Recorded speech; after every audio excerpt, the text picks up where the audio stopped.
Why is a comfortable environment important for effective patient-physician communications?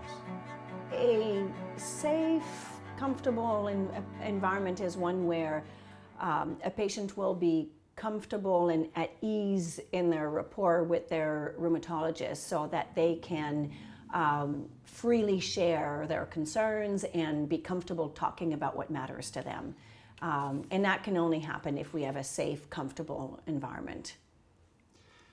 In terms of this communications exchange, what do physicians have in terms of expectations? What do they want patients to do during their appointments? Well, I can speak for myself. What matters to me and what I try to achieve with that good communication is I want patients to be comfortable bringing up what matters to them, so the issues that are important to them, that they're comfortable talking to me about it. I want them to ask questions.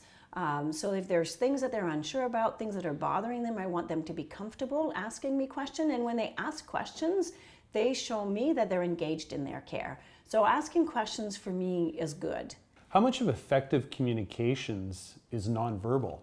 So much of communication is nonverbal. Generally, we quote that 80% of communication is nonverbal.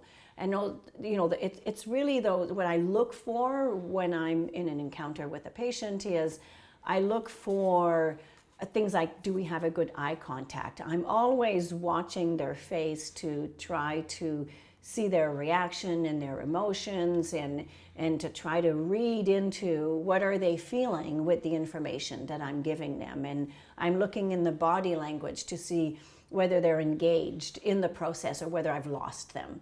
So if I can see that their look becomes glazed over, I know I've given them too much information. Or if I see them withdrawing, then I know, okay, something's going on and I need to figure out what's going on so that we get that good rapport. What are a few of the things you recommend to patients to prepare for their medical appointment? So some of the things that are really useful are if people think ahead of time of what are their concerns or what are their questions. So prepare those ahead of time and maybe try to limit it to maybe 3 questions so that we make sure that we don't run out of time. Prioritizing essentially their question. And it's also making sure that there's a balance between the providing information and asking questions. And sometimes in order to be able to answer questions, I need to have had some information as well.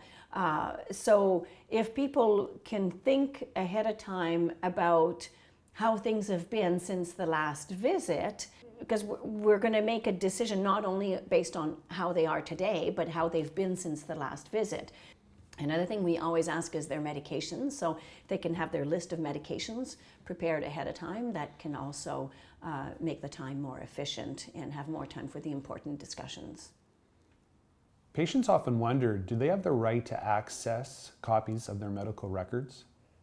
Yeah, that's a really important question. The medical records belong to the patient, so definitely they have a right to the records. And we encourage patients to access some of their records because it makes them more engaged in their care. And a really good example of that is their lab results. So many provinces, including British Columbia, have a system by which people can sign up online and be able to see their lab results. And I, as a physician, find that very helpful.